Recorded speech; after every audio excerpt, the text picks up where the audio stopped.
again and again? Was that happening?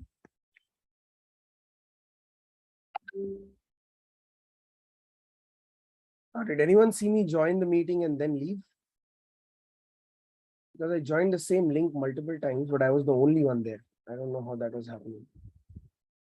Okay, then, yeah, sorry for the delay. We'll take 10 minutes. Yeah, can we start? Does anyone have any questions from yesterday's class? Or we'll start with this. Sir, I had a doubt, not from yesterday's class, but from the solution that was posted yesterday regarding some assignment. Assignment we'll do at the end, not now, ठीक है, not in the beginning. Okay, ठीक we'll है. do at the end. ठीक है? Okay, any other questions?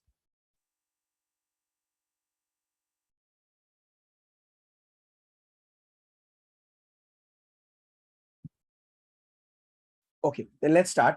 So yesterday we covered pie chart, right? With all the individual moving parts of the matplotlib, the figure, the title, the X label, Y label, etc., etc. Today we are going to see our first example of subplot using matplotlib. Okay. So I have first created this table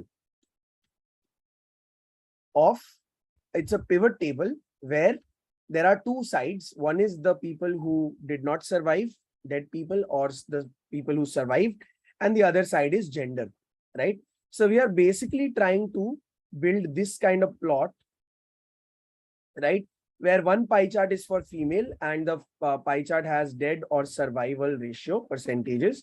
And the other hand, we have the males where we have the dead and survived ratio, right? So how did we build this? Let's look at that. So the first thing we do is figure comma axis plt.subplots. In this particular case, we have two columns and one row only, right? You guys can see two columns of the plot and one row. We've defined a larger figure size. We can reduce the size of the figure. That's not a problem, right? It looks something like this. And we have a DPI, which is the dots per inch. And then constrained layout is basically this large gap that you see here, right? So you can have different kinds of movement, right? If you have constrained layout here, then this gap will be less, right?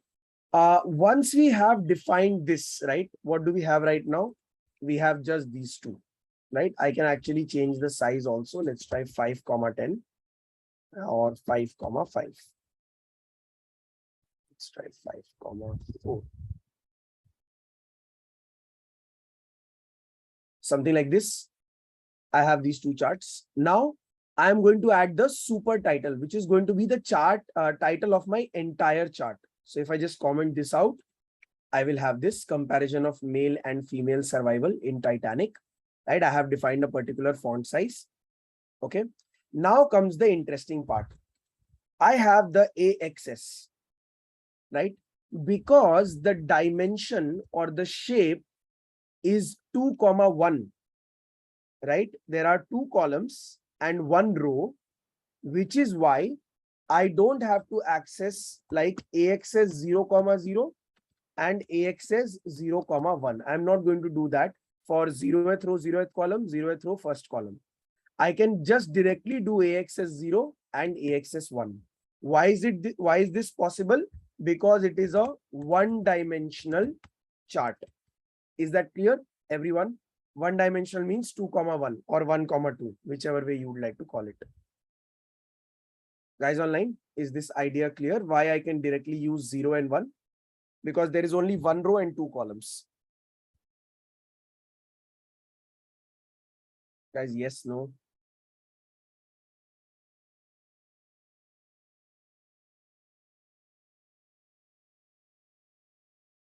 Okay. Yeah. So now what I can do is I can simply do AXS 0 dot pi to build the pie chart. Now you see, how am I adding the data? I want the pie chart using this table above. And I am splitting the pie chart based on gender. So first I'm going to access just the female data, right? And I can also access just the male data, right? When I access that, the dot values is going to give me the data point, right? And the dot index is going to give me the labels, dead or survived. Okay. So what I can do is table.log female dot values, right? And I can also do table.log female dot index. This is going to give me the label. So right now it is just the left hand side image that I have created. Okay. Colors I have put red and green. This is to represent death and survival, right? Auto PCT is what we saw yesterday. Explode is also what we saw yesterday. This is an additional parameter that I will just show. Now, when I have this, right, the size of this percentage and the dead and survived, right, the labels as well as the auto PCT, I can change this using the text props parameter, where the text props can have a font size. It can also have a different font, right? So let's say matplotlib pie chart text props font, right? So I can actually get matplotlib.py. Here I am going to get something called as text props, right? In the text props, I'm reading an old version. 1 second. Matplotlib pie chart text props documentation.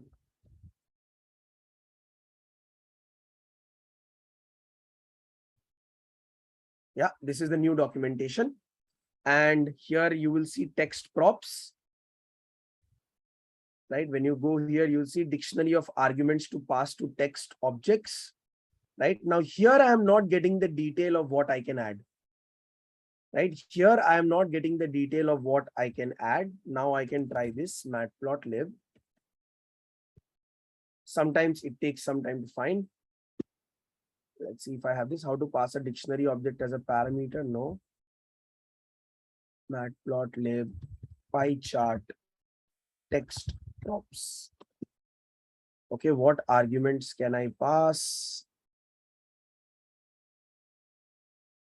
Do I have something relevant somewhere? Yeah, there should actually be a list of all of this somewhere. There is also the source code that you can access from the actual matplotlib code written there. So that's also something which is very interesting sometimes to go through. But let's say I go to examples of pie chart. By the way, if you want to know how many different kinds of charts are possible, these are all mentioned here, right? Bar label, stacked bar, broken bar, all of these are possible. Here I am going to try to find a pie chart, right? In this pie chart, I can do pie demo, right? Here you can see there is text props, right? So size is equal to smaller is one thing, right? Now, if you want to know what are the different things possible, right? You can try methods and classes modules as shown in this. Let's see if I open this .py text props again, I won't get anything here. Let's try the source, right? This is the larger code. Okay, this is actually the code where all of these things are defined. Now, if you go to text props here, right? Because there is text props here, you can actually search for that in this web page. When you do that, you will see, you will get multiple positions. And then you see text props is equal to this. And in the text props, you will see some kind of details. So you get this. And you are unpacking the text props somewhere. We still did not get the actual text props that I can use in the dictionary. I'm myself trying to find out if I get that. There should be some place where I can find all of that. Okay, I mean, I'll send you guys a link whenever I get one. So suppose there is size, right? If you go to this, there is font size. of the text props, right? Let's say you can also try directly size instead of font size. You can try size is equal to smaller, right? And you get a smaller size. I can actually try larger. That will give me a larger size also. As far as I remember, there was font also, something Arial, I think. Font, oh, sorry, this will be in quotes. Right, so let's try different fonts, matplotlib fonts. Okay, so you have text properties and layout, and here you can get a lot of texts. I think this is what we can use directly, size or font size, smaller or extra large, right? So this is it, guys. We found the jackpot. Okay, so now you can have family, and then you can have cursive also. Let's try this. So we have, because that text is defined for the entire matplotlib, that is why we can use it directly, cursive. And now you have cursive handwriting. Is that clear, everyone? Indrani, this what you are sharing, labeling a pie and a donut. Yeah, I mean, it's there, but I wanted to know all the options in a way, right? And that is what this is. I hope that makes sense. Guys, did everyone understand text properties and layout? Are there any questions so far?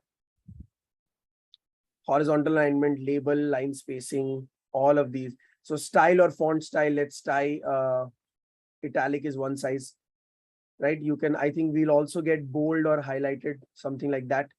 You have alpha also. Alpha is going to tell the depth of the color. Black background color is also something that you can get. Okay, color of the text, you can try color. Let's see if we have color is equal to yellow. I mean, why am I equal to? Yeah, and now you have yellow color also. So all of these details you can add, and you get these text properties from the standard matplotlib text properties and layout. Okay, is that clear, everyone? The first chart, all of you, yes, no? So all these properties that we learned is only applicable for that this inside one. अभी title में अगर मुझे font size, font shape, font style change करना है तो I think we can do that there also. Let's try this. okay. ठीक है, because ये text properties है ना, तो जहां पे भी text होगा वहां पे It should be applicable. let's see, text object has, okay, so it does not have text properties directly. Font size है, let's try font size first, जो हम लोग already use कर रहे थे. Now let's try family is equal to cursive. Let's see if we can get that. Yeah, you see. So इसके अंदर dictionary डालना होगा, इसके अंदर आप directly डाल सकते हो. Yeah.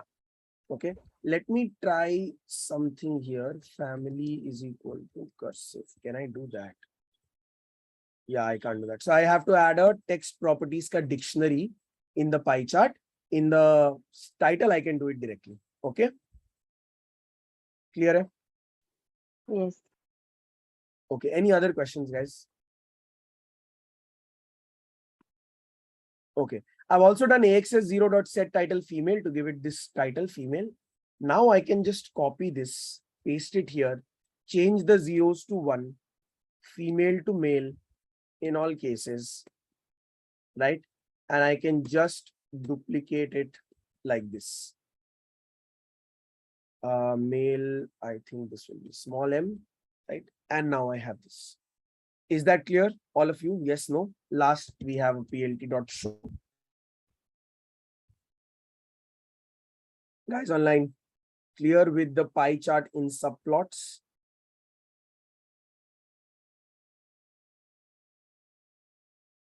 Asim, Ifra, and Pranavi are clear. What about the rest of the group? Shayok, Rupam, Rohit, Riddhi, Kalyani, Madhura, Indrani is clear. Okay. Asim, Antara, Kansha, Abhishek, Abhinav, Abdul, what happened? I hope you're clear. Yes. Okay. Now, coming to the bar chart. Now, the bar chart has a small trick. This line that you see is all you need to understand about a bar chart. अभी देखिए, what is a bar chart comprised of? A bar chart, what kind of analysis does it give you? It gives you a Comparison. by category. Comparison, yes. I mean, you compare the distribution by category.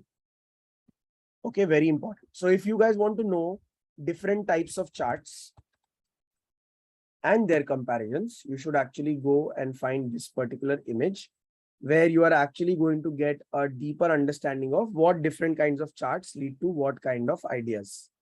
So let's say we get, see if we get that. Yeah, can you guys see this chart? All of you, this one.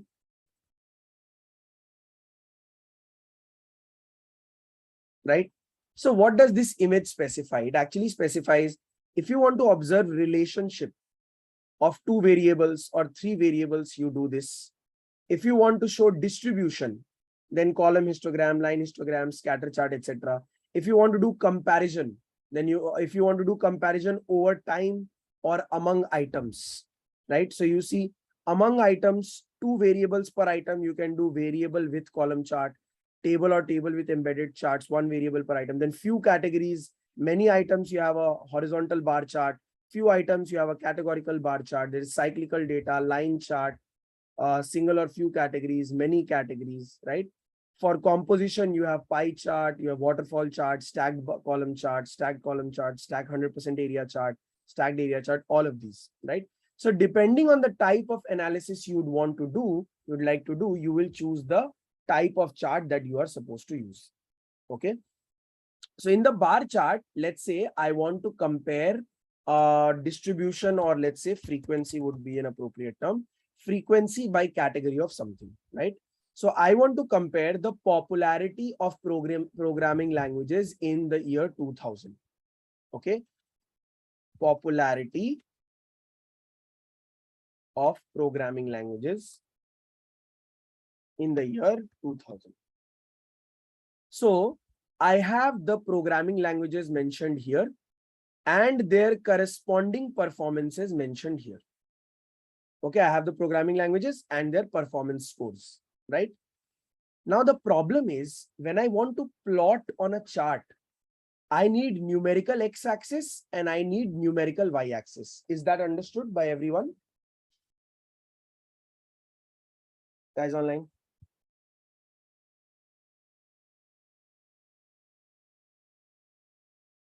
What's happening, guys? Why is everyone so slow? I don't know. Guys, are you guys not getting the visualization concepts, or is it just because it's a Sunday?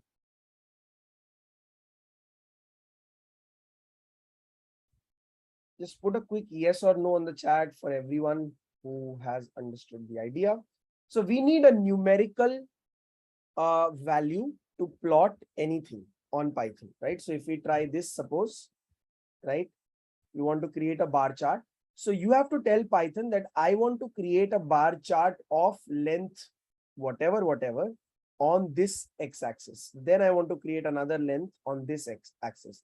Then I want to create another length on this axis. So you have to give the x-axis, the x coordinate of the bar, and then the y height of the bar. Okay. But right now we have the popularity by category. So what are we going to do? We are going to convert this into numerical value, right? So we can either use it, convert it by the range function or the numpy arrange function. We are going to start with position 1, not with 0. Why? Because 0 will have a chart, will have a plot here of the bar. We don't want that. We want it to start with 1. So it starts with 1. It goes till the length of objects plus 1 to incorporate the gap of 0 and 1 here. Okay. So this is what gives me the numerical x-axis. Then I plot my bar chart, plt.bar, with the x-axis and the performance value. So if I don't have this line, I will get something like this. Is this understood by everyone? Yes or no?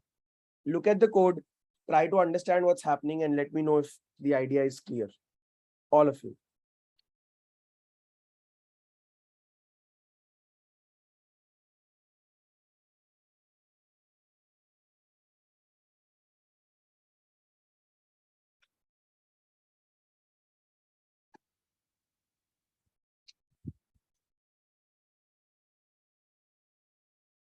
Clear, everyone?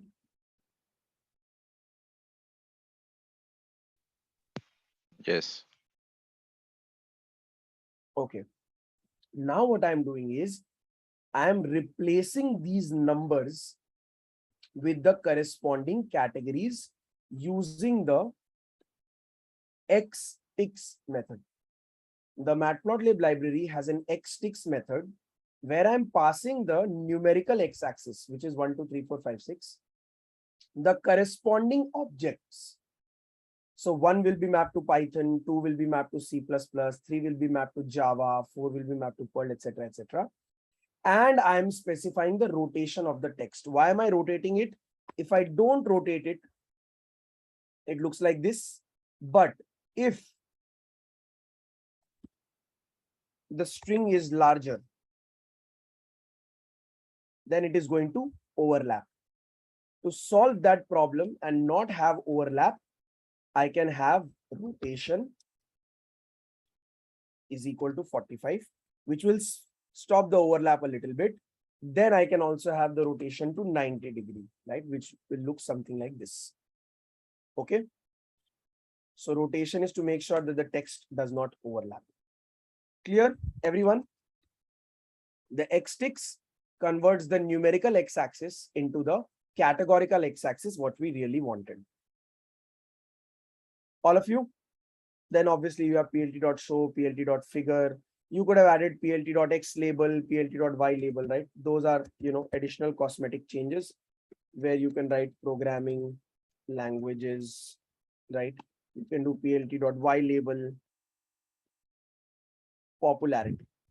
Okay. But the core concept is that to make a bar chart, you need to convert your categories into the numerical x-axis, plot the heights on the y-axis, and then convert the numbers into text using plt.x.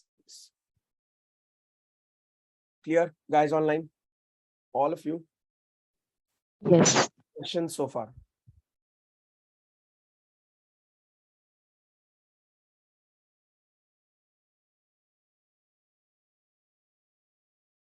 Good.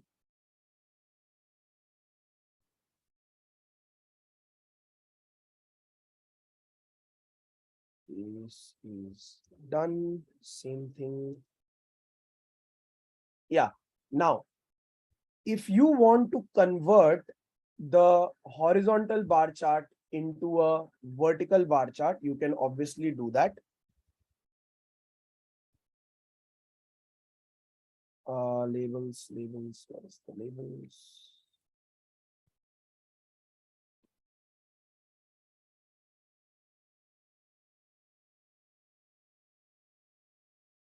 Where am I using the labels? Oh,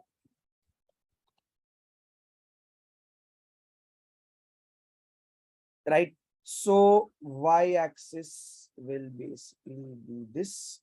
So now, if you look at this particular bar chart, right? If I want to convert this into a horizontal bar chart, okay, let's not go with this. Let's directly go with this. Suppose I have this. This entire can be converted into a horizontal bar chart. Let me show you how. So obviously the x-axis will become the y-axis. Okay.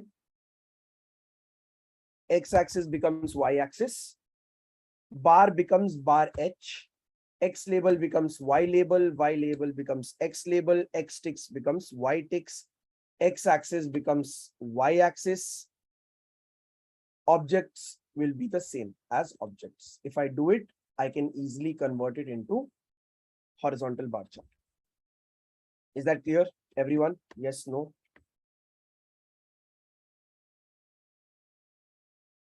You guys want to do a quick hands-on on this? You guys want to write the code? Everyone? If it's not clear, you want to get some hands-on practice just to be very sure, let me know. I can wait for 5 to 10 minutes while you guys try this out yourself.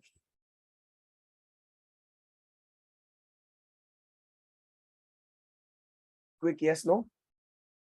Okay, so let's get started. I'll give you all 5 minutes. Try to replicate this code first, right? Try to build this bar chart first yourself. I'm just going to share this first and this second one also.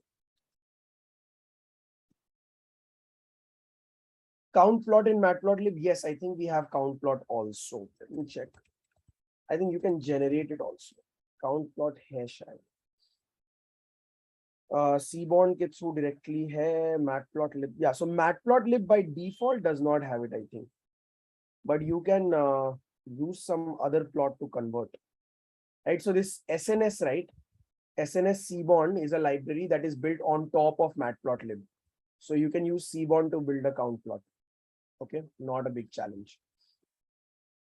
Yeah, Seaborn is built on top of matplotlib only, right? So I mean, internally it will be using some kind of bar chart or stacked bar chart in a way, and then converting it into Seaborn. So that's not a problem.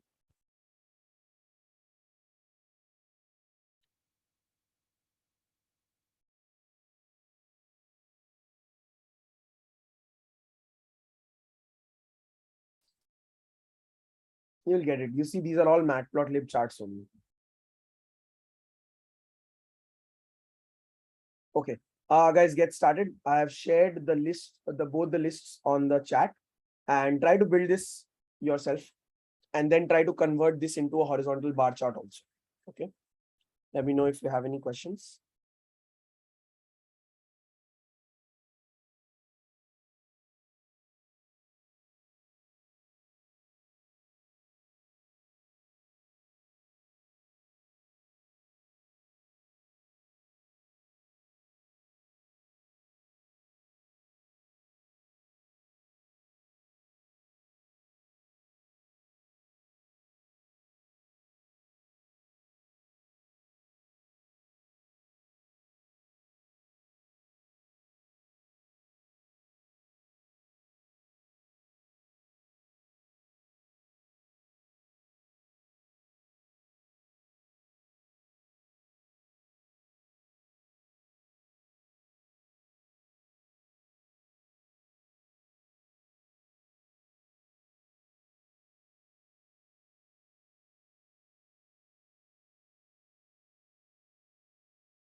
Okay, everyone done?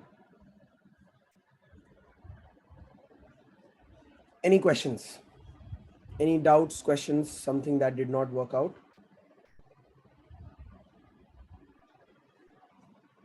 Well, that's good.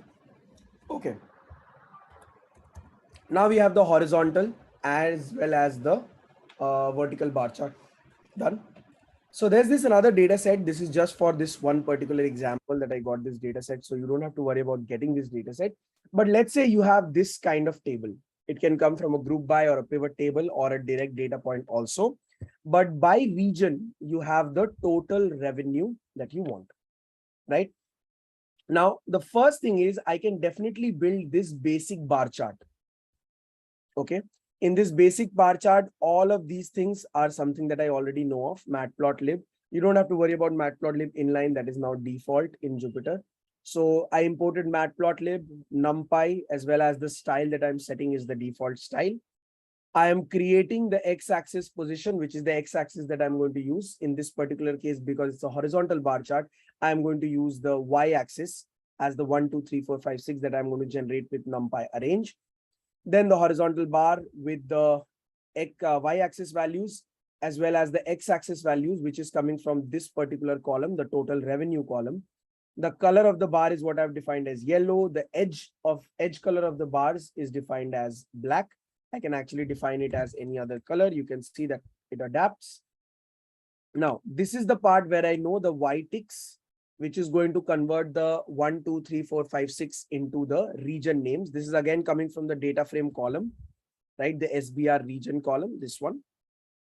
And then X label is total revenue, Y label is region, title is given to the plot and plt.show. Does anyone have any questions in this chart?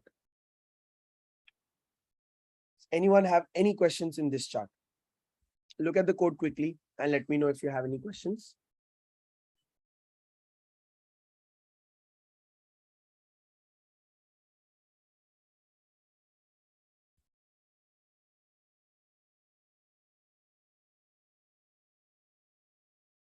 Okay, so I'm hoping everyone's clear with that. Now, I am going to push the bar a little forward and I am going to actually add the numerical text here. Okay, now this is going to be tricky because the first basic thing you need to understand is that you now need to have it like a subplot, first of all, right? Because now I am having one bar chart plot and another text plot together, right? This is simply a text plot, right? I have different texts plotted on the screen. Now, when I want to add any text, you have to understand that I need two data points. The first is the x-axis value. And the second is the y-axis value. Is that clear to everyone? Where do I want to print the text on the chart? I will need the x-axis value and the y-axis value for each and every one of them. Is that clear? All of you? Yes, no? Yeah. So how do I get the x-axis and the y-axis? Now it's very easy, right? The x-axis will be found by the exact value because the height of the bar represents the value. The value is the total revenue, right? And the y-axis will be represented by the index or row number from the table. Okay, so if you see that, if you scroll up, in this particular table, the index is going to give me the y-axis, the position. And the total revenue column is going to give me the x-axis here. Clear, everyone? Yes or no?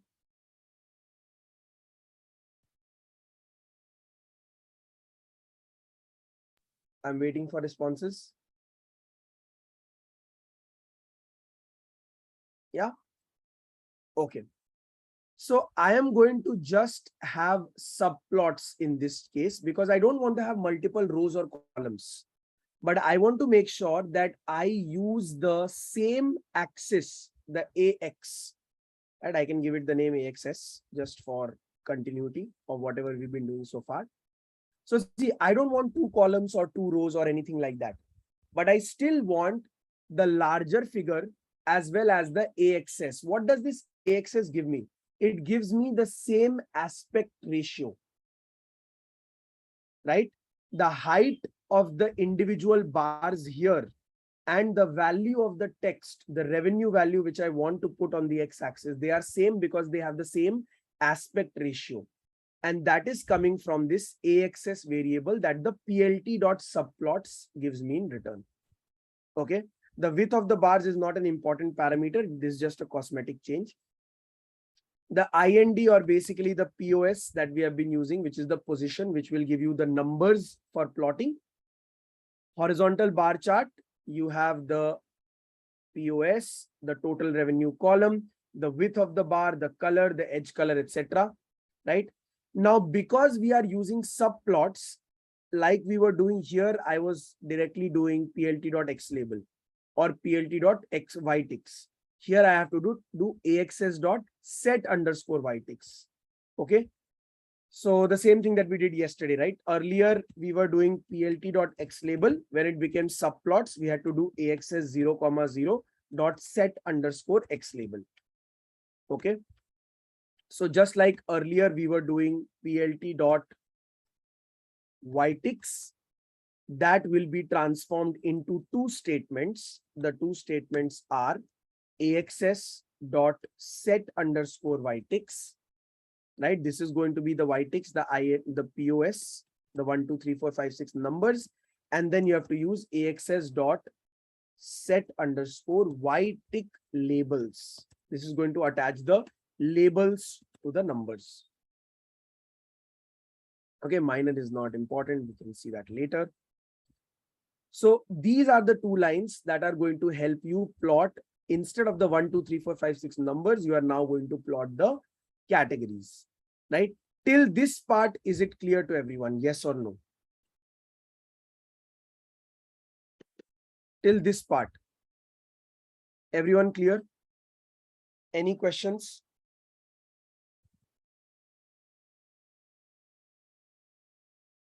This one's clear.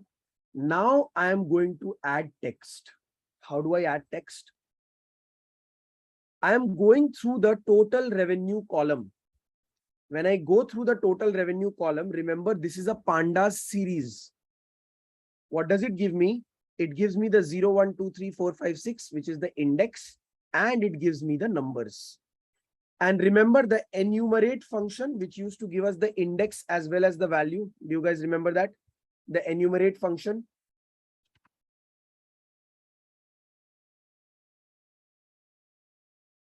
Guys online, yes or no?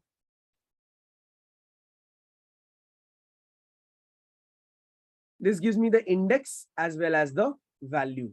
So I am going to go through the total revenue column using the enumerate function, and I am going to do axs.text. This helps me plot text in the code. When I want to plot text, I need three things. The first is the x-axis value. Second is the y-axis value. And the third is the text that I want to plot. Okay. These are properties of the text, the color of the text or the font weight of the text. These are separate. But I fundamentally need three things: the x-axis value, the y-axis value, and the string that you want to plot. So the coordinate of where you want to plot and what you want to plot, those are the things we need. So for the x-axis, I'm going to obviously directly use the value, which is also representative of the height of the bar. I'm going to add a certain value so that there is some space between the bar and the text value. Otherwise, they will be like overlapping here. Okay.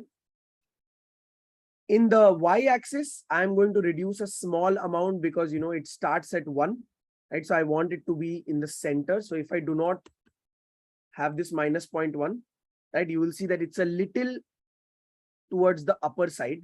If I want to bring it to the center, I am just adjusting it using minus 0.1. So that just brings it to the center. Now you can see that it's towards the center of the bar. So these are like, I would say, edits that you will have to make to fit, right? For example, here it is 500,000 because of the revenue being such a large number. Okay. If the revenue would have been a smaller number, then you could have had 10,000 or 500 or 20, depends on the size or the scale of this bar. And then comes the text that I want to have. Obviously, the text will contain the value V. okay, which is the value, the total revenue. I'm going to use the dollar sign first. Then I'm going to add a string to that. That string will take 2 decimal points, 2 floating points after the decimal. And it is going to use my value from the total revenue column. And this is the format that it will take, and you will get this particular value. Okay, color is equal to red, font weight is equal to bold. Then you have the X label, the Y label, and the title. And then you get the text-based bar chart. Is that clear, everyone? Yes, no? Any questions in this one? Take your Sir, time. Yes, go ahead. sir, can you please explain again set y-axis and set y-tick label? Sorry.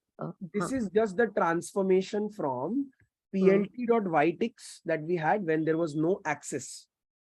पहले हमारे पास subplot नहीं था ना, पहले सिर्फ figure था. यहाँ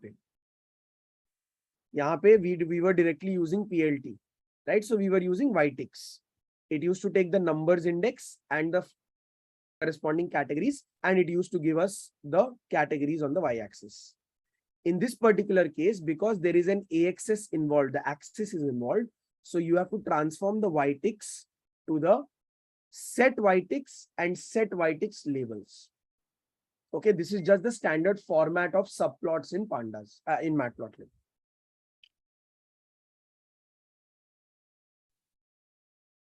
Okay, so this takes the x-axis ka value, the numbers, and this gives you the corresponding categories. Clear? Hai? Okay, yeah. Any other questions? Anyone?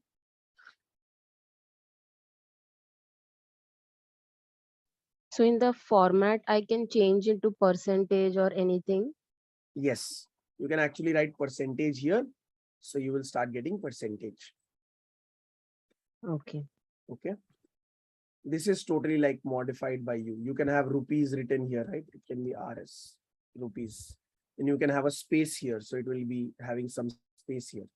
And I think there is a comma also added. I can add a comma like this. So you can actually get this in, you know, millions like that. These are formats like, I mean, there's not a well-defined space. You'll actually have to find out how to add this format or this XYZ. You will get that online. Okay. Clear, everyone? Yes, no?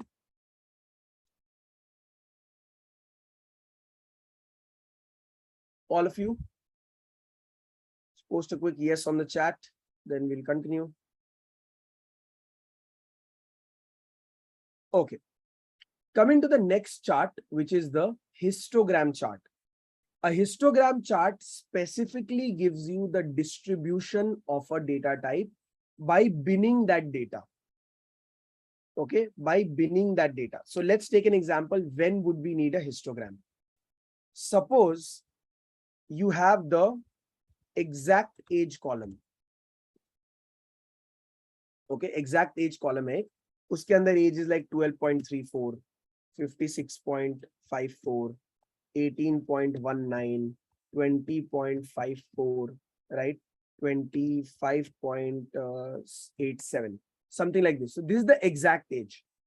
Now, when I want to analyze or find the frequency of these ages, can I do that? Can I find out the frequency of this age? Everyone understands what a frequency distribution is, right? Suppose I have voting from people. One, like all the people who said yes, their vote is 1. All the people who said no, their vote is 0. Suppose I have this. Now, if I want to know how many people voted yes or no, I will just try to find out the count of 1 and the count of 0, and I will say yes or no ka itna distribution. But if I try to do that here, it is not possible. Why? Because this is a continuous data set. The 0 or 1 that we saw here, this was applicable because it is a discrete value system, discrete number, either 0 or 1. Here it is continuous. So if I want to find out the frequency, it will be very difficult for me to find out the frequency of 12.34 multiple times. Right? So 12.34 exactly coming somewhere else, that means another person has the exact same age. Okay, and that is very difficult, which is why we need to convert this continuous system into a discrete system by creating bins of data. What do we mean bins of data? These bins are ranges of values, right? So what we do is we create one bin which is going to be between 12 to 20. In this bin of ages 12 to 20, how many people do I have? I have one person, second person, and that's it. So I have two people in this range. I create another bin which is 20 to, let's say, 30. How many people do I have in this bin? I have 20.54 and 25.87. So I have three people. Then I have third bin, which is, let's say, 30 and above, right? 30 to 100, let's say, whatever the maximum value of age can be. Here I will have how many people? I have this 56, one person, right? So now I can use these bins as a category, and the frequency will represent number of people that occur in that bin. And that is what my histogram does. I had a continuous value, which was something like this. Using the histogram, I created appropriate number of bins. I can have a default bin created, or I can have bins defined by myself. And then these bins will have their frequency distribution, and I'll be able to analyze the entire frequency, the distribution of the frequencies. Is that clear, everyone? Yes or no? Guys online, yes, no?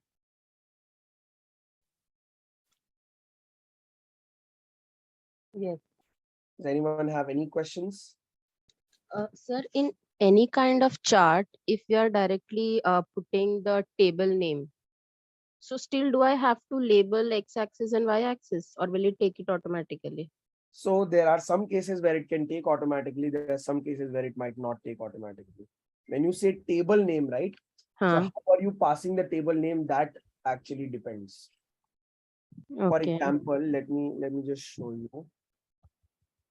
Pandas actually has an integration of matplotlib also. Suppose there is this data, iris data. So iris data is a research based data set where these four properties are properties of a flower. Sepal is basically a part of a flower. Petal is a part of a flower. They are measuring the sepal length and the sepal width, petal length and the petal width of the flower. And using these four parameters, this is a machine learning problem where we want to find out the class of the flower. So if you want to quickly look it up, iris data, right? So there are these three types of flowers. Okay, versicolor, setosa, and virginica, right? These are called the sepals, these are called the petals. Depending on the size of the petal and the size of the sepal, right, you are required to classify if this particular flower is a virginica or setosa or versicolor, right? That is the problem statement. Now, if you look at this data set, suppose I do iris data, which is the name I've given to the data frame. I select class, let's say, and I do a dot plot. Kind is equal to pi. This is an integration of matplotlib and pandas. So sometimes it works, sometimes it doesn't. Dot value underscore count try karte hain. You see, I can directly get this without writing a lot of details. So it depends how you are passing the data and what is possible. Okay, if you do a dot plot directly, let's see what we get. Nothing, right? So no numeric data to plot, but this is class column. Let's try sepal length. Here, if you do a plot, it is doing a line plot, right? So it depends, Pranavi, to answer your question. Yeah. Okay. Okay. Now, once we have the iris data, the problem is how do I analyze the distribution? I cannot build a bar chart because a bar chart would mean 5.1 is one bar, 4.9 is one bar, 4.7 is another bar, 4.6 is another bar, 5.0 is another bar. Because this data is continuous, I have to bin this data in a particular way so that I can analyze its distribution. This is where the matplotlib's hist or histogram chart comes in handy, where you can directly pass the iris data sepal length column, this particular column, and it will automatically create bins for you. Right? If you see, the different bins are created, the buckets are created, and all the elements, the number of flowers that come in that bucket, that represents the frequency of the height of the bar. Okay. I can actually define the number of bins I want. So let's say bins is equal to 10. So it looks like this. Bins is equal to 5. So now the number of bins are reduced. Bins is equal to 100. Now you can see for each value you have one bin. Okay, so you can adjust the number of bins also. Is that clear, everyone? Yes or no? You are actually going to select the bin size, number of bins. That is going to help you look at the data and get some interesting insights.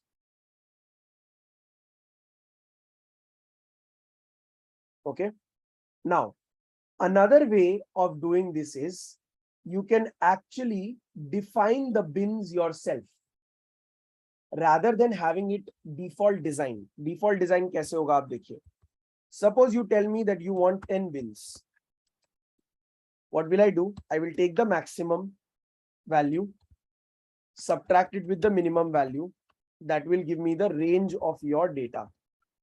I will divide the range of your data by the number of bins you want, and that will give me the step size. Then what I will do? Minimum plus step size. Okay, then I will do minimum plus step size multiplied by 2. Then I'll do minimum plus step size multiplied by 3. And like that, I am going to create 10 bins. The problem with this is if you have outliers in your data, the minimum and maximum values are very high. The minimum is way too low. The maximum is way too high. Then your bins will not be created appropriately, right? For example, if you have the age column, right? So you might want to define ages in a different way, the bins in a different way. You might want all the teenagers to be in one bucket, all the children, let's say 14 years or below, they are one, right? Then 14 to 21, that will be one group. You have defined that bin, right? Then you will consider that 21 to 35 will be one bin, right? Then you have 35 to 40 in one bin. Then you have 40 to 60 in one bin. Then you have 60 plus in another bin. So you can actually define the bin yourself also. To do that, you can actually convert from your current column. Let's say I do df iris data. I take sepal length. Suppose I know that it starts from some value like this. So I want to have till 5 one bucket, 5 to 6.5 another bucket, 6.5 and above in another bucket. So how do I build that? I am going to use the pandas method dot cut. What does the dot cut do? It cuts your this data into different bins where I can define the bins like this and the labels I want for those bins at the same time. So let's do that. Sepal length, suppose I keep everything starting from 0 to what was my first bin, let's say 5.5. 5.5. From 5.5, I want to go to 7. Okay, let's say I have till 7. And then 7 plus. So I can go till the maximum value, just giving a very random high value. Labels will be small, medium, large. So I have just created a new column from my original sepal length column by making sure that these are the bins. So this is one bin, 0 to 5.5. 5.5 to 7 is another bin. And 7 to 1000 is the third bin. So I have 3 bins and I have a new column created. Now what I can do is I can use this column to do the plotting. Is that clearly understood by everyone? Yes or no? This is one approach. Yes, you can create your own bins. This is another approach to create your own bins. Okay. Right. You can also convert this into a function. An example is here. You can just choose the column name that you want as the function parameter and you can create dynamic bins also using the 0th value, the maximum value, the gap that you want, etc., etc. And you will have the figure. This is where you are creating the histogram directly. So it will automatically pick up a particular column name from the data and build this. So when I want to do it for sepal width, it looks like this. When I want to do for sepal length, it looks like this. When I want to do for petal length, it looks like this. The spelling is wrong, right? If I want to do for petal width, it looks like W capital. Okay, so I can actually create a function that will help me do the histogram plots for any data column. Is that clear, all of you? Yes, no? Sir, अगर bins के base पे I want to do further analysis like age group versus his salary, I did ऐसा not कुछ as bins like के basic further analysis मतलब there is I've created these bins of age group, and in the same data set I have the salary. I mean, means I want to study like कि कौन से age group में क्या Okay. salary है.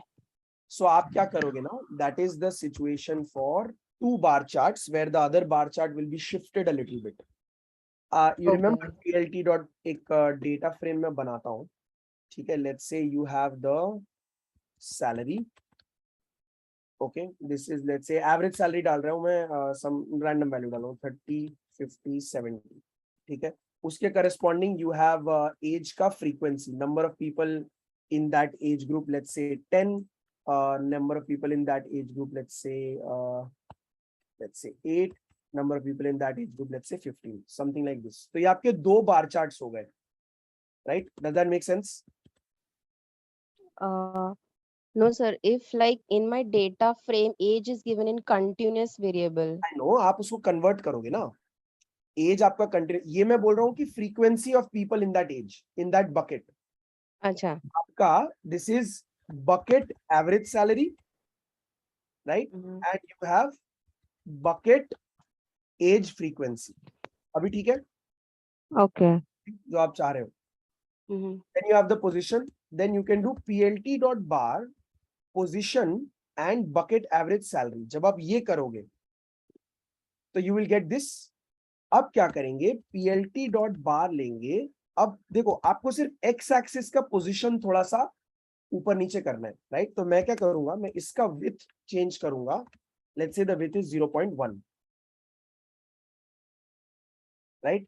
और second वाले का मैं पोजीशन के साथ जब बकेट एज फ्रीक्वेंसी डालूंगा तो ideally it will overlap.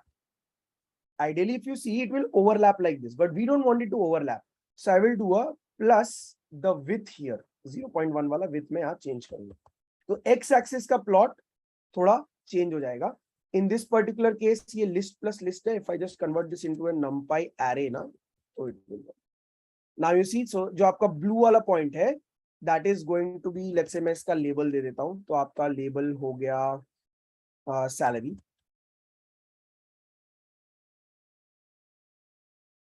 Right? और नीचे वाले का आपका लेबल हो गया age frequency, right? And then I do plt dot legend, then I get this comparison. अभी सही है? This is what you wanted? Yes, dual axes भी पॉसिबल है Indrani. There is something called as plt dot twinks करके एक था. I forget sometimes. I think multiple access with twinks matplotlib, right? In this particular case, you have one axis here, the other axis here, right? That's what she wanted. So let me show how that is done. So you can actually get a twinks first, and using that ax to twinks, right? So I mean, Indrani, just go through this, you will understand. It's not very complicated.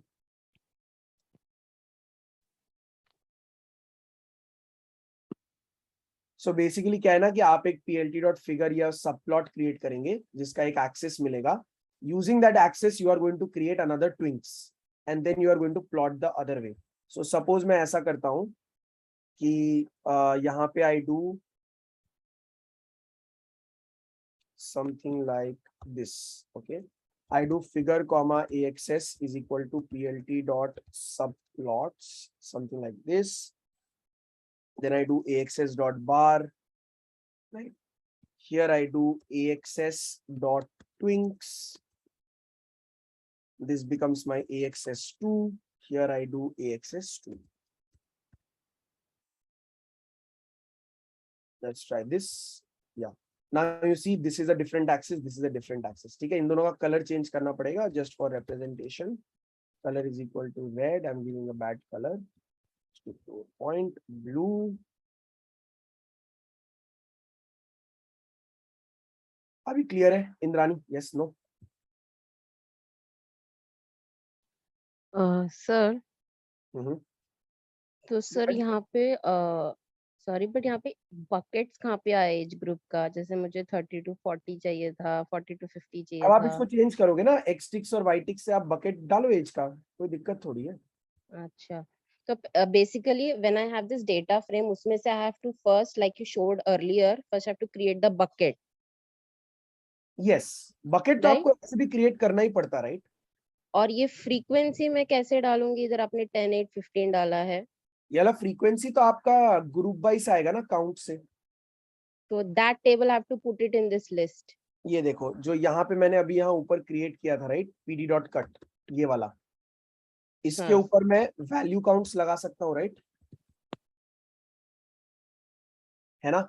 तो यहाँ से मेरे को labels आ जाएगा, यहाँ से मेरे को फ्रीक्वेंसी आ जाएगी, है ना? Right,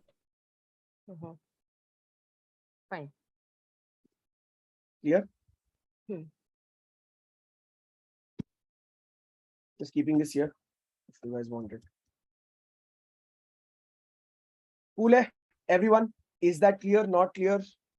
Any further explanation needed? Guys online, yes, no? Are we all on the same page till now?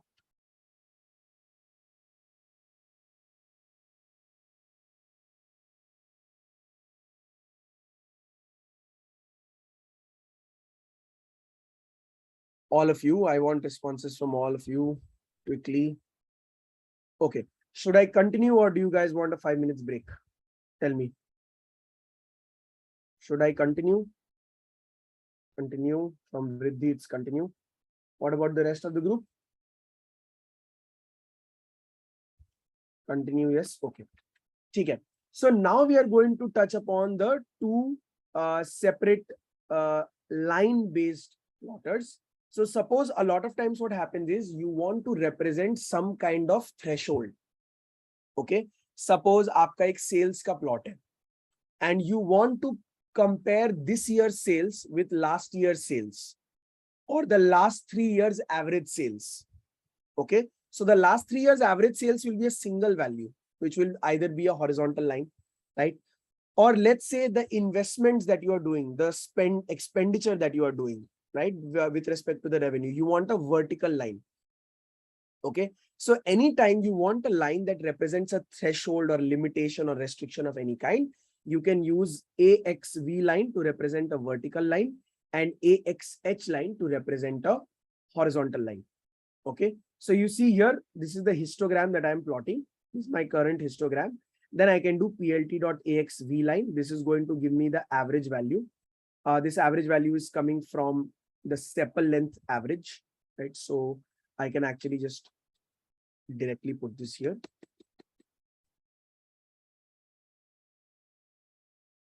Okay. So yeah. So this is the average line that I want horizontally. I can define its particular color. This is going to be a vertical line, AXV line, which you can see. This is the average sepal length, vertical line. And let's say you have a horizontal threshold.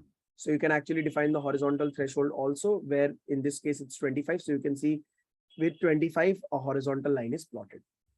Okay. Clear, everyone? So now you can just pass any particular singular value. Instead of the mean, this can be the median also, right? It is going to shift a little bit. Clear, everyone? Whenever you want to plot straight lines that represent any kind of threshold, you can always use the AXV line for vertical, AXH line for horizontal. Clear? All of you? Yes, no? These are all different ways of doing the same thing.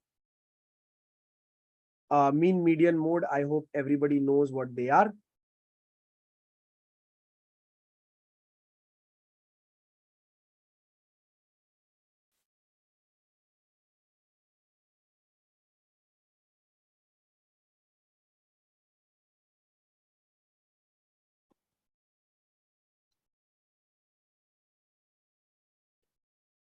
Right? Mean, median, mode. These are statistical values.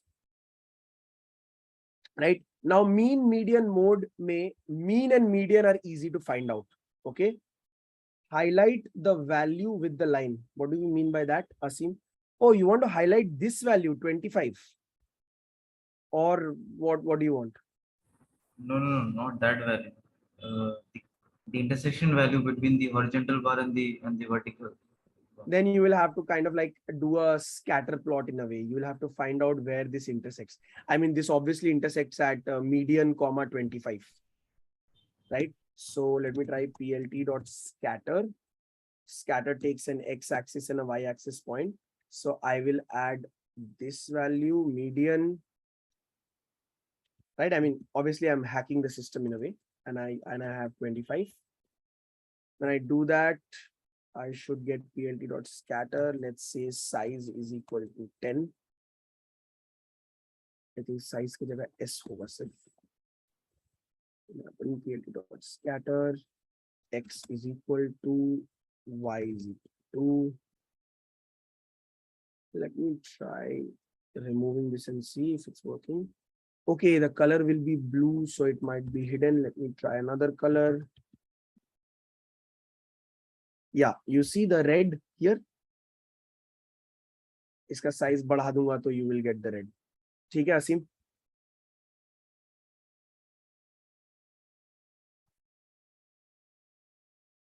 Yeah. Is it okay or is it good? What happened? You wanted this, right? You want something else? I wanted this as well as the value of that intersection. For the value, you'll have to do ax.text. Let's try plt.text. Okay.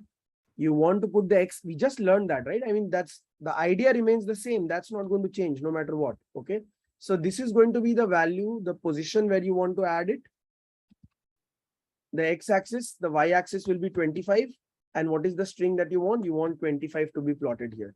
So if you do that, now you see 25. If you want it a little higher, do 25 plus 0.1. So you will get 0.3, थोड़ा सा और ऊपर 0.5, थोड़ा और ऊपर, थोड़ा right side में चाहिए तो plus 0.5. ये थोड़ा ज़्यादा हो गया 0.1. Is that fine now?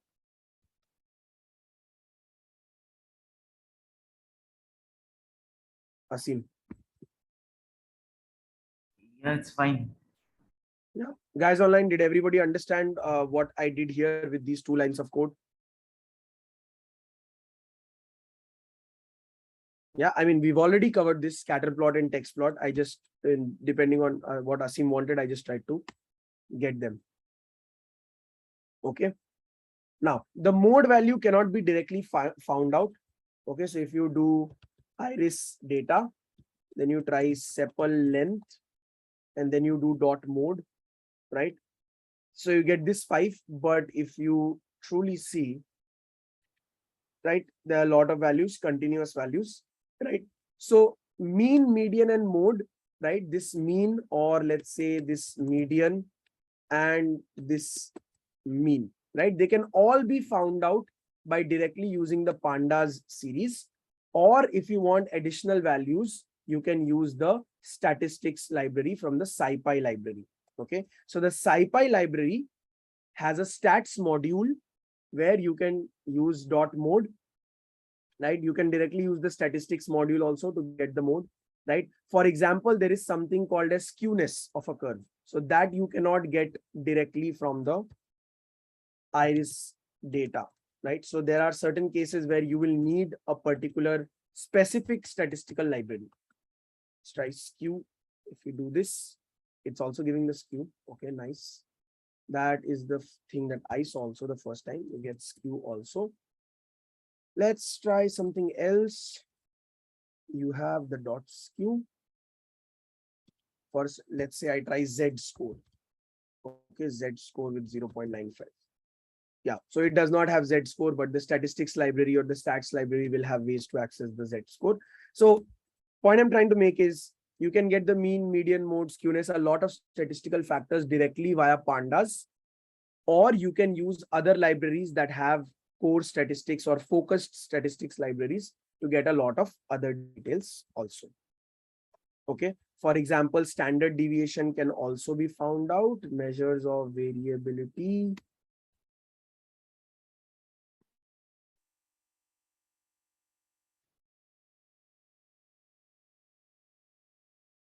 You have the range. Does everyone understand what range is?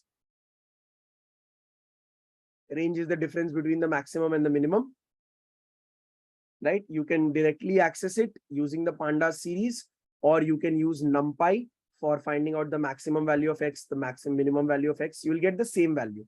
Okay, which is why I always say that internally pandas is using numpy for a lot of its numerical calculation optimization.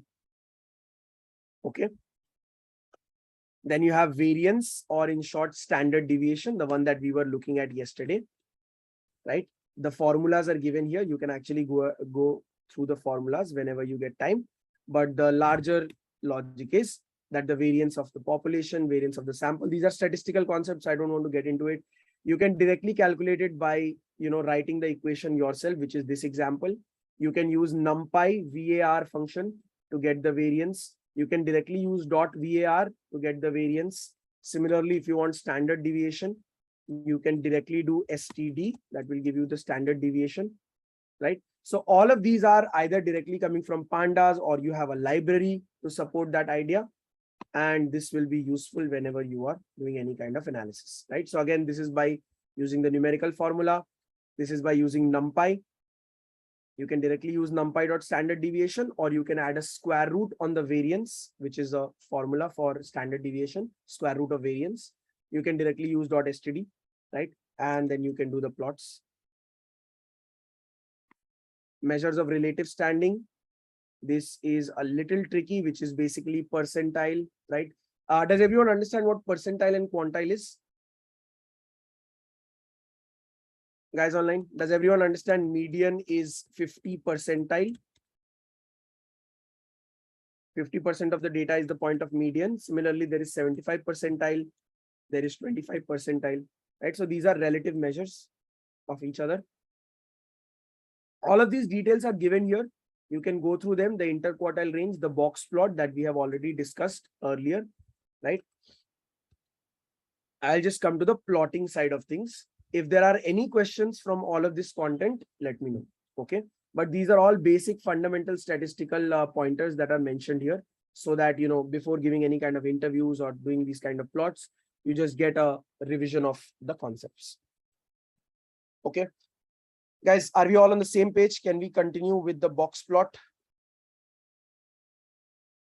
Sir, Yeah. related to the visualization, if there is a timeline kind of a data, matlab suppose sales for a year, so same thing I have to do, or is there anything, some points I have to take care? ऐसा कोई problem नहीं. So Oh, it helps if your time column is in the pandas date time format. so first I should make sure I convert it into a proper format. Yes, because उसमें क्या होगा ना, आप ऐसे सोच के देखो कि 2012 के बाद 2013-01 आता है. How do you tell that? According to a computer, 2012 के बाद it can have 2013 also. This is valid for strings, right? But this is not valid for time. So for time you need this. तो either आप क्या कर सकते हो, आप time वाले कॉलम का इंडेक्स लेके उसका वो एक्सटिक्स क्रिएट कर लो, देन एक्सटिक लेबल से वो टाइम का वैल्यू दे दो. That's one approach. Then you do the plotting and everything looks in the proper timeline aspect. Or if you directly pass a pandas date time range, then it will do the necessary. You don't have to worry about it. For example, मैं ये age column और timeline वाला लेता हूँ. Okay, just quickly showing you an example. I'm loading this data set. This is a very popular data set. What happened? Let me rerun this. right? This is a very popular data set called the housing prices data set of the Boston city, right? I think Boston is a state. Boston is a city or state?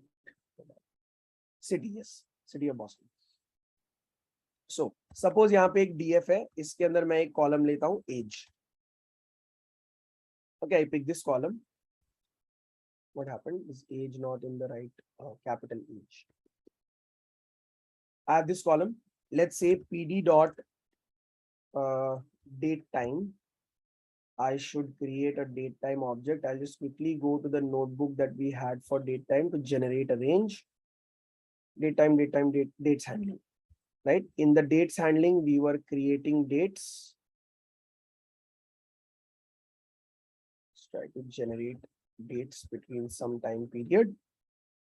Okay, we got this.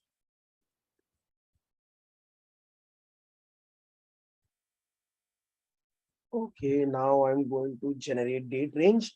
I'm going to start with 2001. The periods will basically be 506, right? Because I want it to match the length, and the frequency will be weekly. Suppose I have this, right? So this becomes one column, right? Now what I'm going to do is df time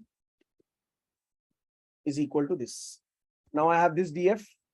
I'm going to access the two columns. I have age and I have time.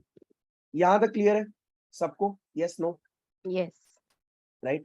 अभी अगर मैं इसको direct dot plot करता हूं तो आप देखो time वाला अलग चल रहा है, एज वाला अलग चल रहा है. टाइम वाला कांस्टेंट है, 2000 से लेके आगे बढ़ रहा है, which is the this value.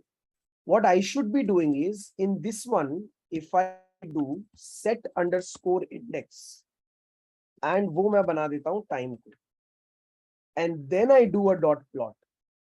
तो आप देखोगे कि इट ऑटोमेटिकली अंडरस्टैंड्स. देखो हमने तो 1/1/2001 दिया था, इसने ऑटोमेटिकली उसको ईयर्स में कन्वर्ट कर दिया, 2001, 2002, 2003, 2004. So now you have an appropriate value, right? So whenever you are doing time series plot, you have to make sure that the index is time series, time based, and that is the value. Then the value is what you are trying to plot. Suppose मैं DF के अंदर ये एक Indus करके value है, ये भी लेता हूं. लेट्स से मैं एल स्टैट लेता हूं, right? If I add L stat here, you will now see if I do a dot plot, तो एल स्टैट अलग चल रहा है, एज अलग चल रहा है. क्लियर है Pranavi? Yes, sir. Your question? Yeah. Thank you, sir. ठीक है, तो I am just going to keep this for your reference later. ठीक है, very simple, not very complicated. ठीक है, so I have this DF. Now I want to plot different box plots of the entire data frame to make sure that I look at all the outliers, the entire picture of outliers at once. So obviously, if I plot it in a loop, one by one box plot, one by one box plot, it will be difficult for me to, scroll down back and forth. So I am going to create subplots. Okay. For subplots also, if you understand carefully, first understand the problem. Okay. If I do this, I get this, right? How do I define the number of rows and number of columns? I know there are 13 columns. I know there are total 13 columns for which I have to do a box plot. So I divided into 2 rows and 7 columns. Why? Because 2 sevens are 14. So 8 plot रह जाएगा, but the rest of it will work. Is that clear? Yes or no? Because 13 plots exactly नहीं हो सकता ना. It can either be 1,13 or 13,1. I can never have 2 rows or more than 2 rows and 13 columns, like total 13 images. So I take this. Now when you look at it, the axis and its shape, it is 2,7. The problem is this 2,7, the axis, I have to link with a column name. In the end, what I would be doing is axis 0,0 dot plot, and then there will be a df dot box plot, sorry, df crim. Then there will be 0,1, then it will be zm. then it will be 0,2, then it will be Indus. Like that, it will go till axis 0,6, right? Which will be 0, 1, 2, 3, 4, 5, 6, age column.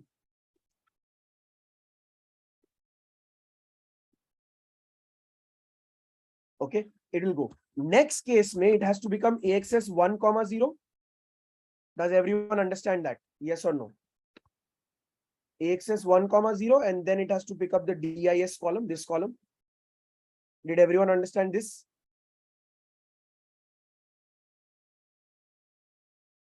The problem is I will not be able to link my column name that has to come dynamically with this 0, 0 or 0, 1 or 0, 2.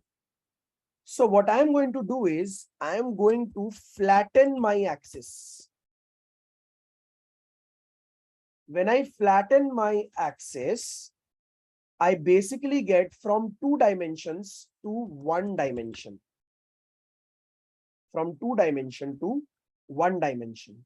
And now what I can do is 0th index of the flattened axis will be the 0th index of columns, of df dot columns. Right? First index becomes first of columns. Second becomes second of columns. Clear, everyone? Yes, no? Logically समझ में आ रहा है सबको? Now I have a direct link. I already have a df dot columns. इसका 0th column में fetch करूंगा and मैं अपना flattened axis का 0th axis fetch करूंगा. तो I can link these two together with the single number 0. Are we clear, guys? Everyone, yes or no?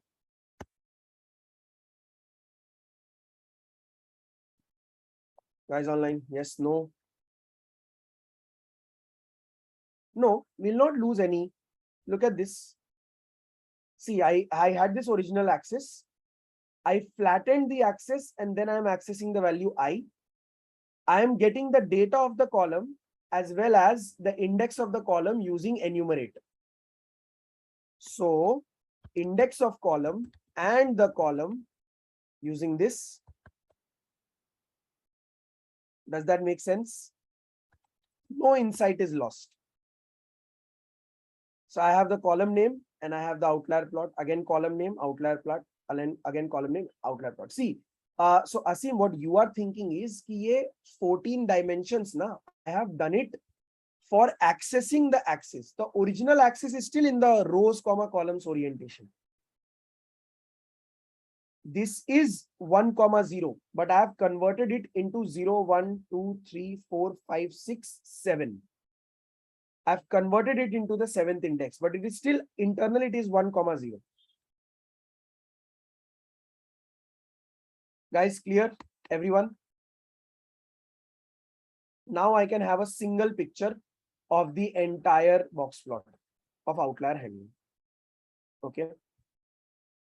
This is one of the code that one of the students wanted me to build for interquartile range. I'm just going to comment it out. If anyone wants to look at it, you can look at it later.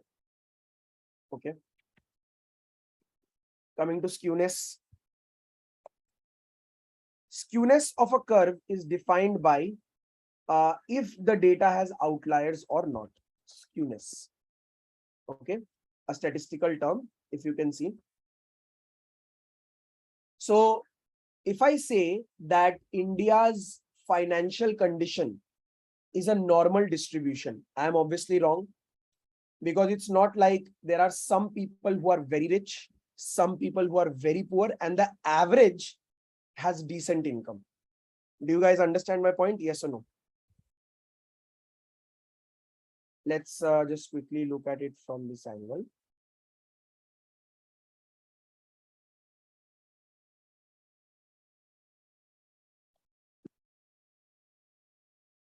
I don't know why my notes is not opening. I'll try here.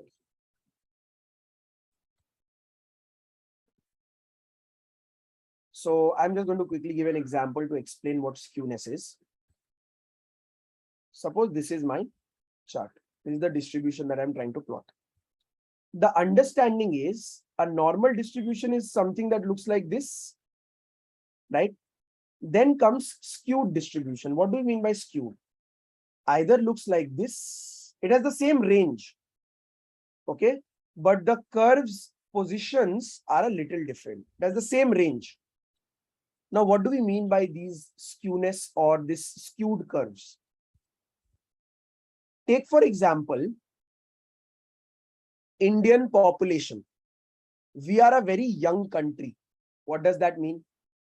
Most of our population has a smaller age. So a lot of frequency of our age is in the smaller age group. Let's say this is the age column. This is the age axis, right? So Japan is towards this direction. They have a high frequency in an older age. India has a high frequency in a younger age. Then there are countries like US where there's a high frequency of average age. Does that make sense, everyone? Yes or no?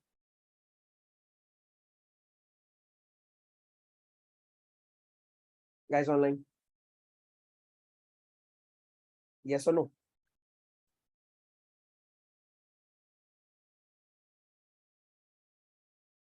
Yes. Now, suppose if you consider India's financial situation. So there are people who are extremely rich. There are people who are extremely poor, right? But the average is closer towards the poor side. High frequency of people, most of the people in India are closer towards the lower earning segment. Okay. So that is why the curve is skewed. Its average is not in the center. The median is not the center.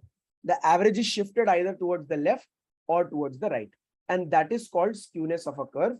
And you can see positive skewness is where the lower side has a higher frequency. Negative skewness is where the higher side has a higher frequency.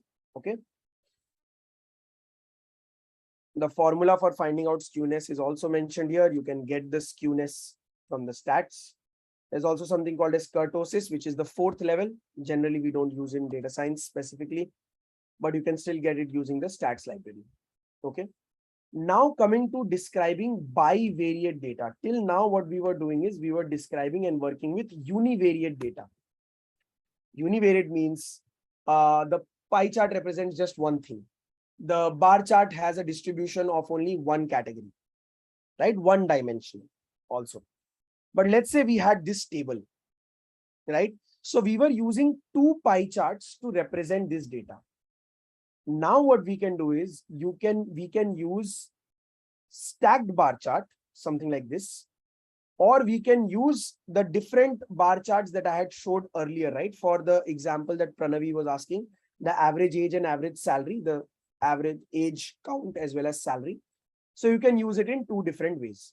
The first way I have already shown to you guys, which is where I increase the width a little. This one, right? This particular example that we saw, this is one way. The second is by doing a stacked bar chart. Now, what is the importance of stacked bar chart? A stacked bar chart is useful when you want to find the composition out of a whole. So if you look at this, the total number of dead people is 800. If you check this table, dead people 682 plus 127, right? So the total number of dead people is 799. Is that clear, everyone? 799, 809. Guys, is that clear? All of you. Total number of dead passengers is 809. And you will have similarly total number of survived passengers. Within this 809 people, 682 are male and 127 are female. Earlier, we did a subplot where we built two pie charts separately. Now we are making a stacked bar chart where the height of the bar represents the total number of people in that category. And the color distribution gives us an understanding of how the category is distributed into subcategory of men and women. Is the problem statement clear to everyone? Yes or no?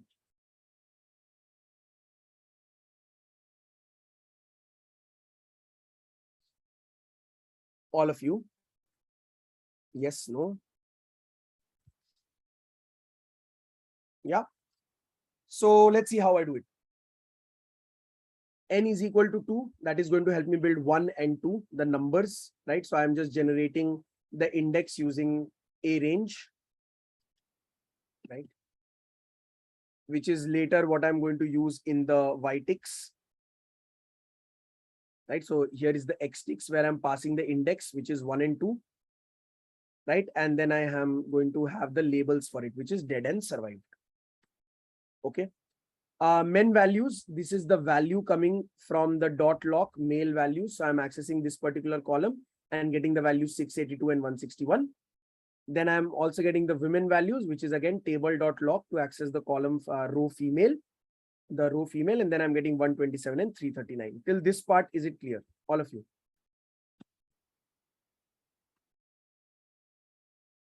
Width is not very important right now to understand the fundamental idea.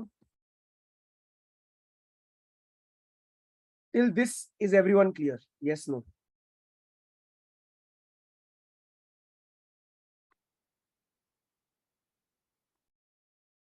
Guys online?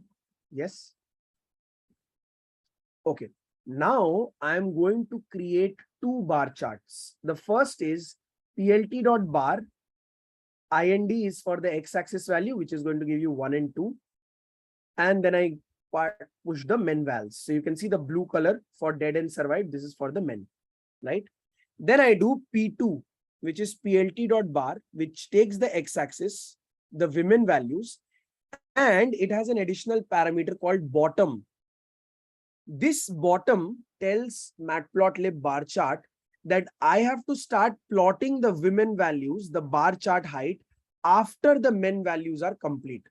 So internally, it is adding the men values to the women values, and then it is having the orange color plotted. Is that making sense, all of you? When I say bottom is equal to men vals, it knows that it has to start plotting the women vals after the men vals. Clear?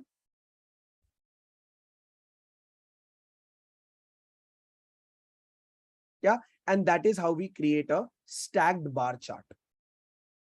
Y label passengers, title, X ticks, 1 to 2 becomes dead and survive.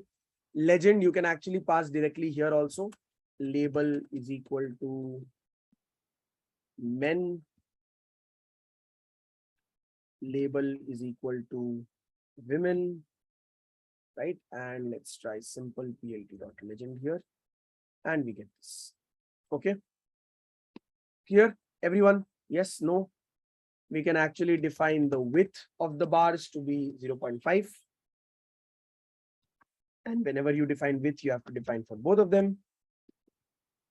You can see, right, the idea that I was telling that it's going to start plotting the bar after the men vals, that's representative here. Okay, it's not plotting the whole as orange. Clear, guys online? Stacked bar chart.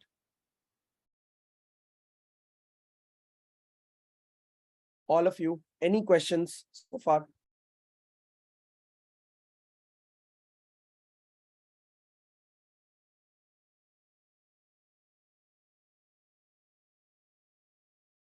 Clear? Coming to the relationship chart, again, two-dimensional, observing how one particular variable varies with respect to the other. We have the scatter plot.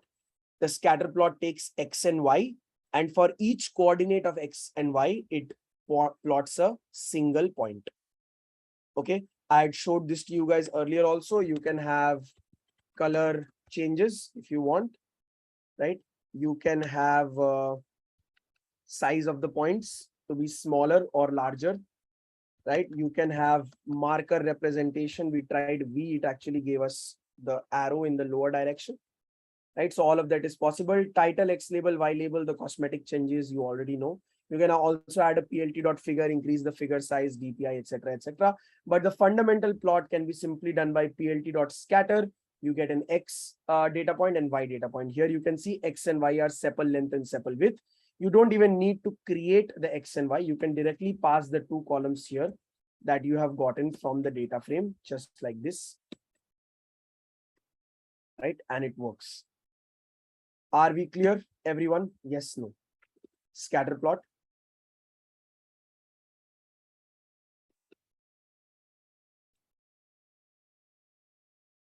Yeah.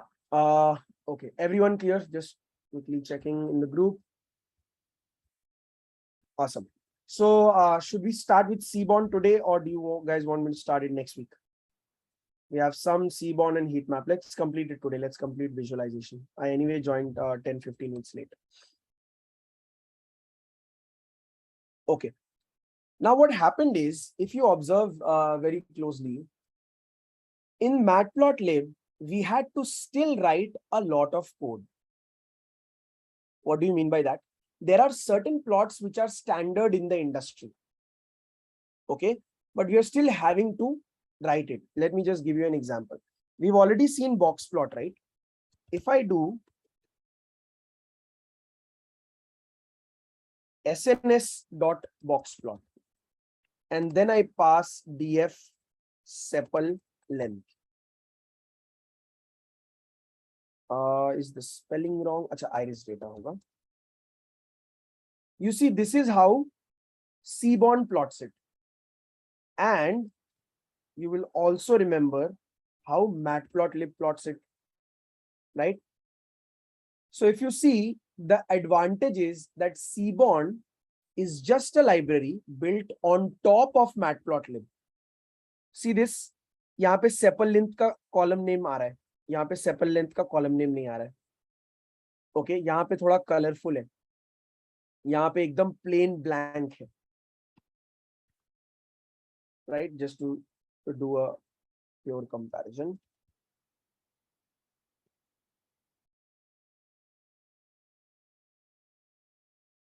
Right? In a lot of these cases, what you really want to know is Seaborn is a library which is built on top of Matplotlib.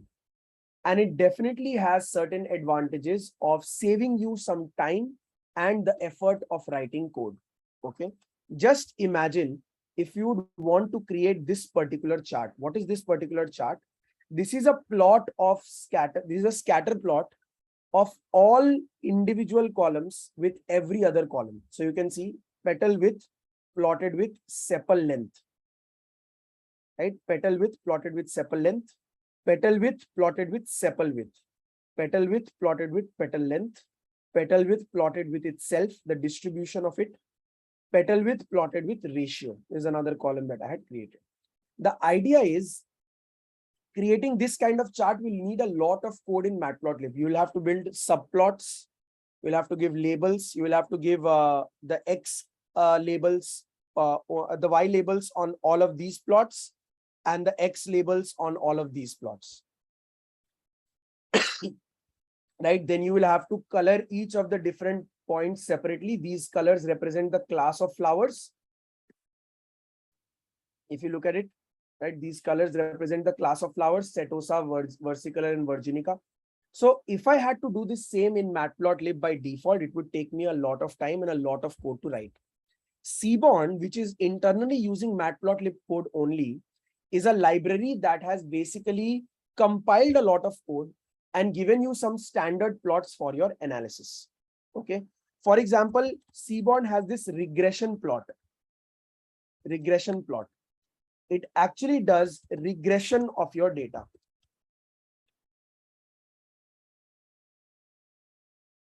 Regression, we will need an X and we will need a Y.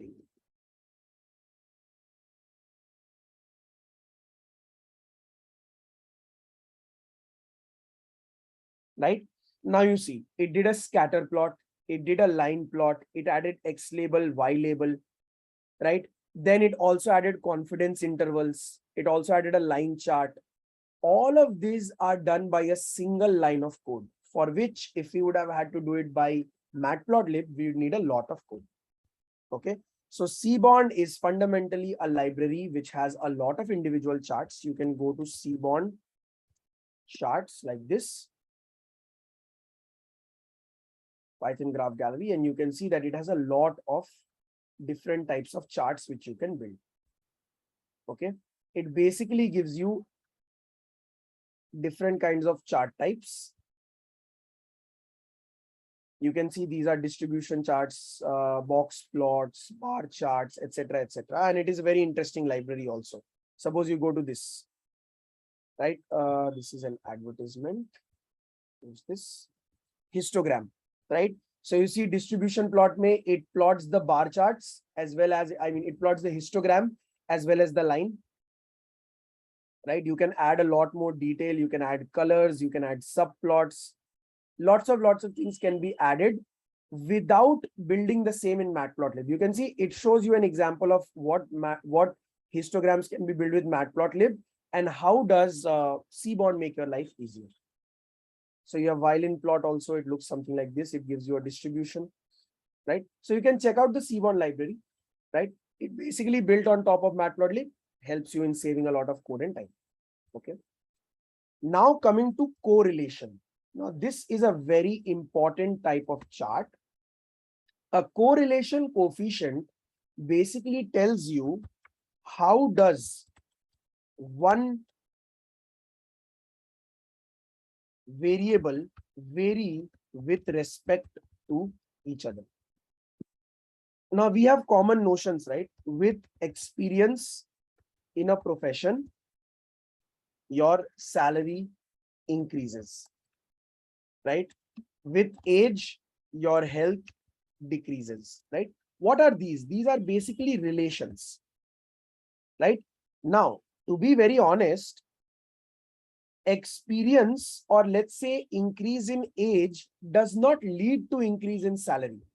So there are two very important concepts: correlation versus causation. Causation basically means where one thing causes the other. Okay. For example, carbon dioxide causes global warming, right? That is causation. But correlation basically means that two things vary with respect to each other. They might not be causing each other, okay, but they are very similar in how they function, in how they move with respect to each other. Let me give you an example. Okay, suppose it is raining heavily, right? Suppose it is raining heavily and there is a lot of traffic. So the rain has not caused the traffic. The rain has not caused the traffic, but when there is heavy rain, there is heavy traffic. So there is high correlation, right? I mean, if you go to the outskirts of India, right? Let's say you go to the village areas.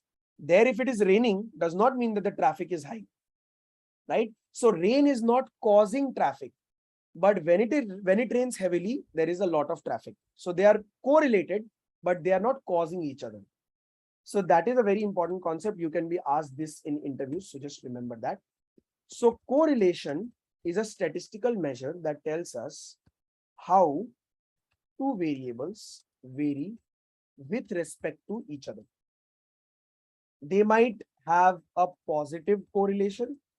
That means if one increases, the other also increases. They might have a negative correlation. That means if one increases, the other decreases. Okay, positive correlation, negative correlation. Now, it also has strength of correlation, right? Suppose if one increases and the other does not increase that much, right? Then, although they have a positive correlation because the other increases, but does not increase that much. So the strength is low. That is why you need a number to represent the strength and a sign to represent the direction. So the correlation output is a number between -1 to +1, where -1 represents absolute negative correlation.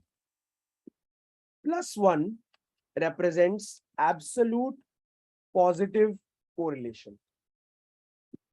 0 represents no relation, no correlation or no relation between the two. Okay. And let's say 0.5 represents positive correlation, but low strength. I hope that's clear to everyone. What is correlation? So you have strength of relationship, which is quantitative, and you have sign of the relationship, positive or negative, which is qualitative. Okay, it gives you two kinds of relationship.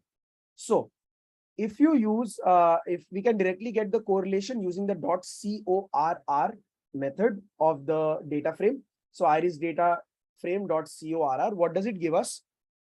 It gives us the correlation of every variable with every other variable, every column with every other column. So you can see sepal length, correlation with sepal length is obviously 1 because they are the same value. So highest positive correlation. Sepal width, it is minus 0.11. Petal length is 0.87. Petal width is 0.81. So petal length and sepal length have a high positive correlation, 0.8. Okay. Petal width and petal length have a high positive correlation, 0.96. Okay. Sepal width and petal length have a low negative correlation, which is minus 0.4. Okay, so that is how you get the correlation statistics. Now what we can do is we can use the Seaborn library to plot a heat map. To plot a heat map of this correlation using the X-tick labels and Y-tick labels to represent the names on both sides. Annotation is equal to true is going to give us the numbers inside the box. If I don't use the annotation, it is not going to have numbers inside. Annotation gives me the numbers inside the boxes, and I get a color scale which represents the correlation. So extremely white color is high positive correlation, which you can see 0.96 and 1. Black side gives me negative correlation, which you can see minus 0.43, minus 0.37, right? And in the center is insignificant correlation, which is close to 0, which you can see the purple colors. Okay. Seaborn heat map, pass the correlation data frame, get the X-tick labels and Y-tick labels, get the annotation, and you have a representation of how every column in the data frame varies with every other column in the data frame. What do you mean by reverse color? You will have to use a different C map. So there is no idea of reversing color. I think we can. There will be some C map that is the reverse of this. Let me find that out. So this is another color palette. Let's say Seaborn C map. You can choose the color palette. So here you can see that there are different color palettes. You can choose the color palettes. For example, this is the bright, this is the color blind, this is the dark. Right? This is one C map which goes like this. If you want to reverse this as C map is equal to false. Let's try this. I think we can reverse the colors somehow. We'll get something. Seaborn reverse C map colors. How to invert color for C map? Heat map. I want to invert. The default is CM. To reverse it, use underscore R. Okay, underscore R. So let's say you have Viridis. Let's try Viridis R. Yes, it reversed. Indrani, I hope that clears your doubt. Okay. If you want to reverse the color, underscore R. Okay. Great. Guys, is that clear? Heat map. You can generate the correlation table. You know what it means, the quantitative and qualitative aspect, and then you can plot it. And Sir, this this correlation part is coming from SciPy library. No, it's coming directly. This is the data frame, no? Iris data is a data frame. Pandas has the CORR. Suppose this is my data frame. I can do CORR. This gives me the correlation of every column with every other column. Okay. Okay, and this SciPy is a library. SciPy is a library. Just like Matplotlib is a library, Pandas is a library, SciPy is also a library for scientific Python. Okay, just इसको हम from क्यों लिखते हैं और import क्यों नहीं लिखते हैं? Okay. So आप सोचिए from pandas, import data frame, right? And import pandas as PD. This gets access to all pandas functionalities. Okay, this gives me access to only data frame functionality.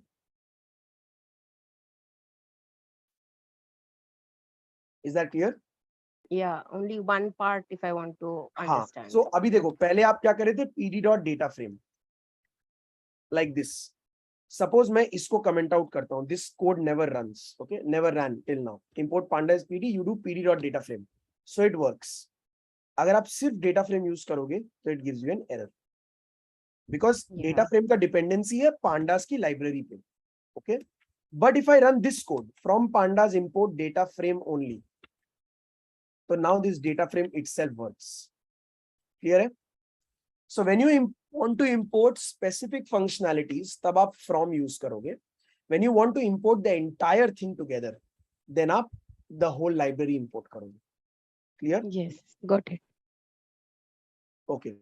Asim, a correlation is a number that has quantitative and qualitative aspect associated with it.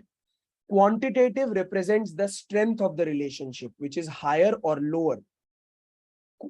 Qualitative represents the direction. Does it have a positive relationship or a negative relationship? Positive means if one increases, the other also increases. Negative means if one increases, the other decreases. Reverse relationship. Okay, reverse or inverse, whichever way you like to call it. +1 and -1 is the range. So the maximum negative correlation can be -1. Maximum positive correlation can be +1. Anything in the middle defines the strength of the relationship. 0 is the center, which represents no relationship at all. Clear? And that sums up the visualization, guys. Okay, I will share this updated notebook in the Google Classroom.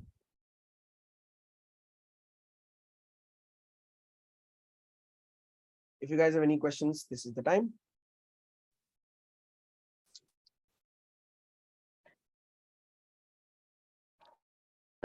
So that I had one doubt in the solution part. Yeah, let's cover that.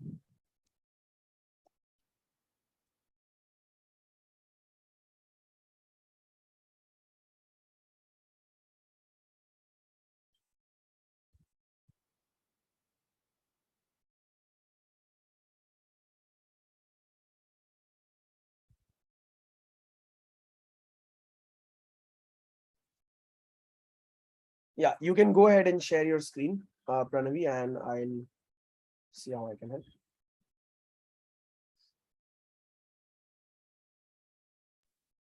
Sir, Yeah, I can see your screen.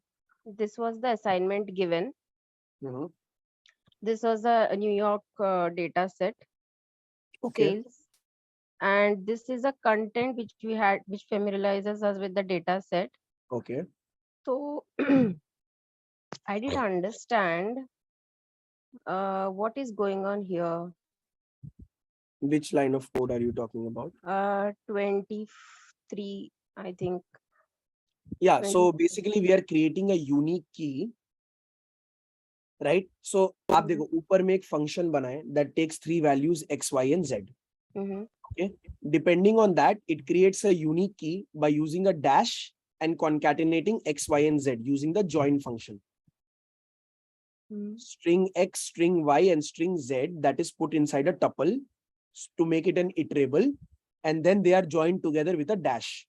So your borrow dash block dash lot becomes a unique identification key of a property.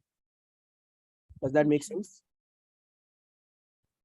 हाँ, मतलब ये एक separate column बन गया है.